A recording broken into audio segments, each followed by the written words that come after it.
পতিত শেখ হাসিনা সরকারের সময় ডিজিএফআই কিভাবে ব্যবহৃত হতো দলীয় এবং রাজনৈতিক কাজে তার একটি বড় উদাহরণ পাওয়া গেছে ইসলামী ব্যাংকের সাবেক এমডি আব্দুল মান্নানের বক্তব্য থেকে। এখানে বলা হচ্ছে জোর করে পদত্যাগপত্রে সই নেওয়া হয়। কিভাবে নেওয়া হয়েছে তার একটি বর্ণনা আপনারা তার কাছ থেকেই জানতে পারেন, তাহলেই বুঝতে পারবেন যে কিভাবে ডিজিএফআইকে রাজনৈতিক কাজে, দলীয় রাজনৈতিক কাজে ব্যবহার করা হয়েছিল। অথচ ডিজিএফআইয়ের তার যে প্রতিষ্ঠাকালীন যে গঠনতন্ত্র, তার যে কার্যপরিধি, তাতে কোনোভাবেই কোনো ব্যাংকে হানা দেয়া বা কোনো রাজনৈতিক কার্যক্রমে, আভ্যন্তরীণ রাজনৈতিক কোনো কার্যক্রমে তার ব্যবহৃত হওয়ার কথা না।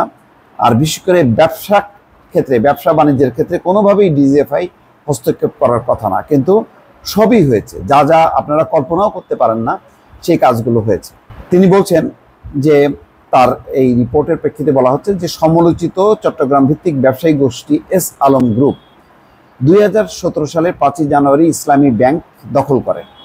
সেদিন ভোরে প্রতিরক্ষা গোয়েন্দা মহাপরিদপ্তর অর্থাৎ ডিজিএফআইয়ের কয়েকজন কর্মকর্তা ইসলামী ব্যাংকের তৎকালীন এমডি আব্দুল মান্নানকে তার বাসা থেকে কচু খেতে ডিজিএফআই কার্যালয়ে নিয়ে যান। দর্শক খেয়াল করেন, তারপর কি বলছে, একইভাবে নিজ নিজ বাসা থেকে তুলে নেওয়া হয় ব্যাংকটির চেয়ারম্যান ও ভাইস চেয়ারম্যানকে। এরপর তাদের জোরপূর্বক পদত্যাগপত্রে সই করিয়ে ব্যাংকটি দখলে নেয় মোহাম্মদ সাইফুল আলমের মালিকানাধীন এস আলম গ্রুপ। আচ্ছা, এস আলম গ্রুপ এই যে চেয়ারম্যান, ভাইস চেয়ারম্যান এবং এমডিকে যে ডিজিএফআইয়ের সদর দপ্তরে নিয়ে গেল কচু খেতে, এটি কি এস আলম গ্রুপের এত ক্ষমতা? এখানে কি দিল্লিতে পালিয়ে থাকা যে শেখ হাসিনা, তার কি মদত নেই?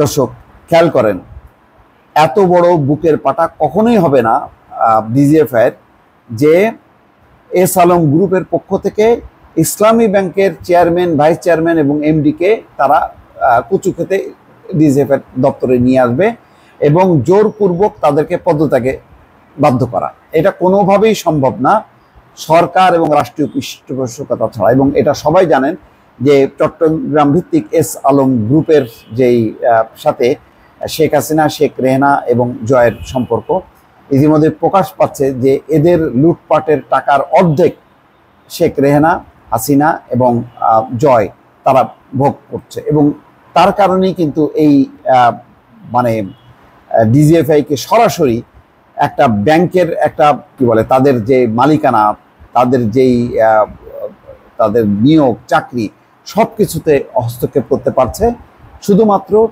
সরকারের শীর্ষ পর্যায়ের আনুকূল্য বা তাদের আশীর্বাদের কারণে। এখানে বলা হচ্ছে ওই দিন ইসলামী ব্যাংকের একটি অব্যবহৃত প্যাডে লেখা পদত্যাগপত্রে জোর করে সই নেওয়া হয় বলে দাবি করেছেন ব্যাংকটির সাবেক এমডি আব্দুল মান্নান। তিনি বলেন, আমাকে যে কাগজে সই করানো হয় সেটি ইসলামী ব্যাংকের একটি প্যাড, কিন্তু সেই প্যাড 1983 সালে প্রতিষ্ঠার পর থেকে চলতি 2024 সাল পর্যন্ত ইসলামী ব্যাংক কখনোই ব্যবহার করেনি। সে ধরনের একটি প্যাডে আমার পদত্যাগপত্র নেওয়া হয়েছে। একটা আজকে তিনি ওয়েবিনারে কথা বলছেন, এই ফোরাম ফর বাংলাদেশ স্টাডিজ আয়োজিত, সেখানে এই তথ্যটা তুলে ধরছেন আব্দুল মান্নান। এই ওয়েবিনারের সঞ্চালনা করেন আমেরিকা থেকে সাংবাদিক মুনির হায়দার।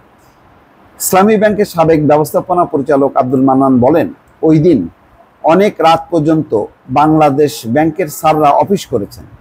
তারা ওই দিনই ব্যাংকের মালিকানা পরিবর্তনের কাজটি দ্রুত সম্পন্ন করতে কাজ করেছেন। চিন্তা করেন, ওই দিনই করে ফেলতে হবে। এগুলো কিভাবে হতে পারে একটি দেশের ব্যাংক খাতে, যে ব্যাংক খাত একটি দেশের অর্থনীতির প্রাণ? তিনি আরো বলেন, পরের কয়েক বছর তাদের টেলিফোনে অর্থাৎ S Alam group, Bangladesh bank তাদের অনেক সিদ্ধান্ত পরিবর্তন করেছে। এসবের বিরুদ্ধে ব্যবস্থা নেওয়া দরকার, যাতে ভবিষ্যতে এমনটা ঘটানোর কেউ সাহস না পায়। দীর্ঘ 7.5 বছর পর দেশে ফিরেছেন জানিয়ে আব্দুল মান্নান বলেন, বিদেশে থাকার সময় দেশ থেকে বাংলাদেশের কেউ সাংবাদিক, কোনো সাংবাদিক তার সঙ্গে যোগাযোগ করেছে, কিন্তু তিনি ভয়ে কথা বলেননি, কেননা তিনি নিরাপদ বোধ করেননি, আতঙ্কের মধ্যে থেকেছি বলে তিনি জানান। আবার বাংলাদেশে এসে নিঃশ্বাস নিতে পারবো এমনটা আর মনে করিনি। তিনি আরো বলেন, আমি এখন মনে করি কথা বলার স্বাধীনতা পেয়েছি, তবে সেই ভয় কাটতে বোধহয় সময় লাগবে, মুক্ত বাতাসে নিঃশ্বাস নিতে বোধহয় আমার আরও সময় লাগবে। দর্শক, এই হচ্ছে একজন ব্যাংকের এমডির বক্তব্য। তাহলে আব্দুল মান্নান, ইসলামী ব্যাংকের সাবেক এমডি, এই বক্তব্যের এই প্রতিধ্বনি কত মানুষ অনুভব করে দর্শক নিশ্চয়ই বুঝতে পারছেন। ভালো থাকবেন। আল্লাহ হাফেজ।